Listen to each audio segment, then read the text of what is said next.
Welcome to GameOnTexas.net. I'm Tony Williams. And I'm George James. We're here today with Coach Stacy Dillard from Princeton, Texas, with the Princeton Panthers over there. Stacy, welcome to our show today. Glad to be here. Thank you for coming in. And George, what do you think about old Coach Dillard over here? Huh? I think he looks like he's quite a man here. For your information, Stacy is an OU graduate, and George, of course, we already know he's a UT fellow, so I thought I was going to have to get over here between them and be the referee, but I'm not sure that'd be a good idea. But anyway, let's talk about something good here. Coach Dillard, tell us a little bit about your background, about how you got over to Princeton.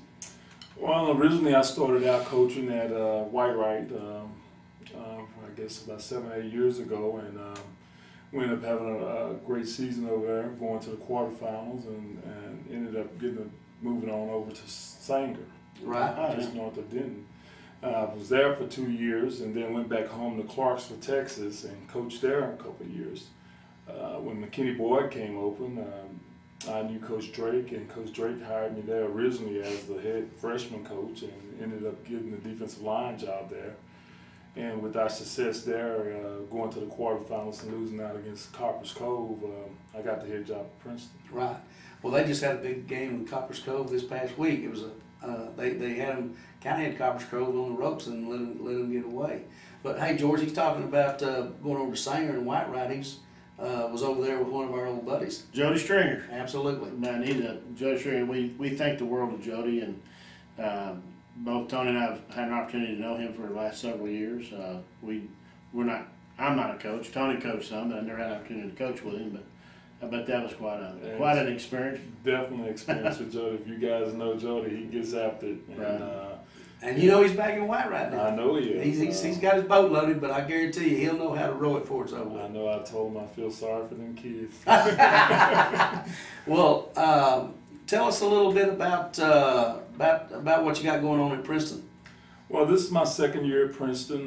Last year we went 1-9, and it was a learning curve for me and the kids. Obviously, being my first year and starting a new program, trying to implement our offense and defensive system.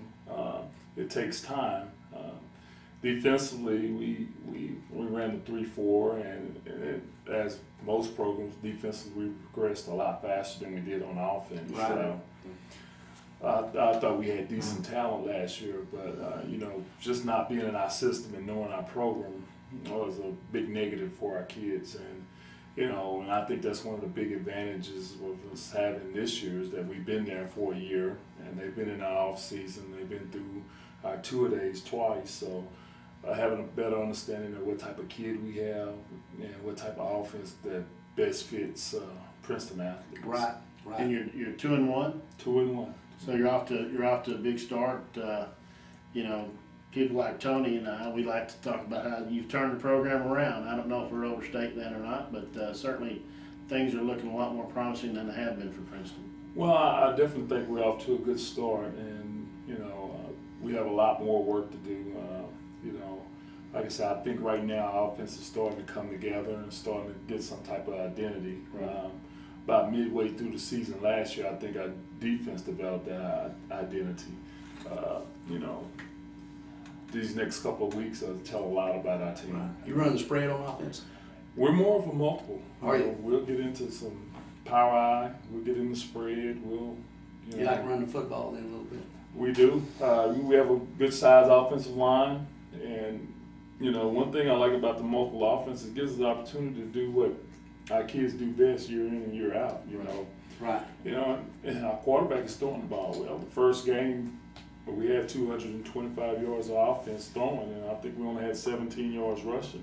The last game, we had almost odd. We had 200 and some rushing and another 100 and some passes. Right. But you can kind of instill that philosophy within the kids that we're going to do whatever it takes to win. Exactly. And that's if you can get your kids to where they believe in that and they believe in the program and believe in each other, I mean that's really what makes you Exactly. makes you into a champion.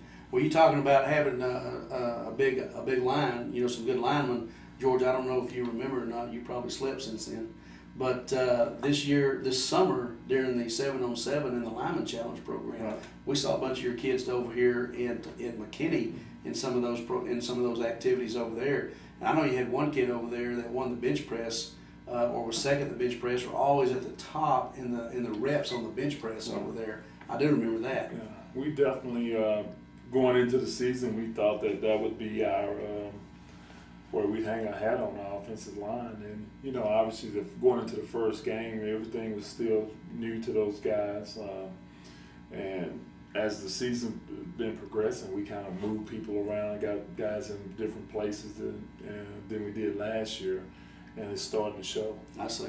What about your coaching staff? Are they people have been with you before, or did you inherit a staff, or how's that working out? I have a little bit of mixture of both. I have about 3 or 4 coaches that came with me from McKinney Boyd. I also have some coaches that I knew from other programs from over the years that I brought in my office. I switched offensive coordinators from last year to this year, and brought in Gary Porter from Crockett. I brought in my defensive coordinators, Lemuel Stinson, played for the Chicago Bears, a Texas Tech guy. Played for the Bears for a few years and played for Atlanta for a few years. And I knew him from doing a lot of coaching camps and clinics and stuff, and brought him. And he was at Texas College 2 years ago. So right. I brought him in, and then ended up bringing a guy from another guy, Martin Simmons from Texas College. Martin played at Louisville, won the state championship over there. Right.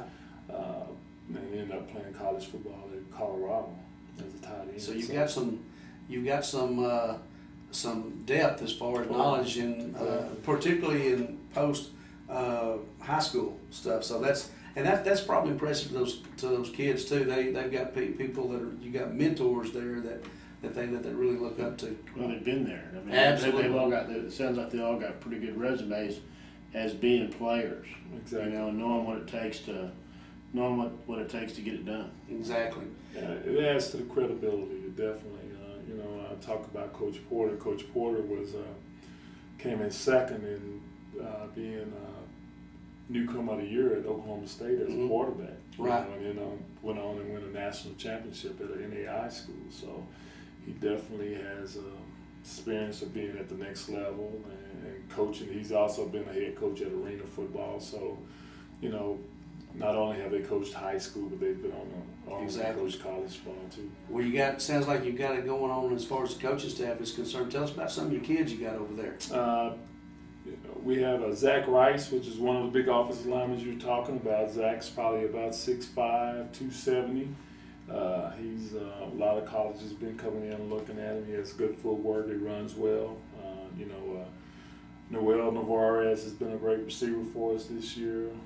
Bert Wilson has rushed for over 200 yards for us this year. He had 177 last week. So, and Trevor's been throwing the ball. Trevor Shilling, the quarterback's been throwing well. So we've got a few guys that can get the job done. How about that new stadium you got over there? It's beautiful. I'll tell you. Build it and they will come. Yeah, exactly. They hadn't come yet. They're on their way. Yeah. Well, so you got a big ball game this week. Got homecoming. Obviously, that new stadium's going to be a big draw. So you're playing the Anna Coyotes. Definitely a big game for us. Trying to get back on the winning track and get that winning feeling back in the blood and hope to build on it. Okay. Well, we're gonna have some people over there working with you. You know, checking things out over there, and of course. We'll be back in touch with you later on in the near season. We'll continue to stay in contact with you, have you back over here on our show. We might even get you back over here in that Red River shootout a little bit. We might want to talk about that some. Be great. All right. Well, listen, we appreciate you coming in here today, and we want you to pay attention to those Princeton Panthers. Princeton Panthers over there. And I'm Tony Williams. And I'm George James. Thanks for watching us on GameOnTexas.net.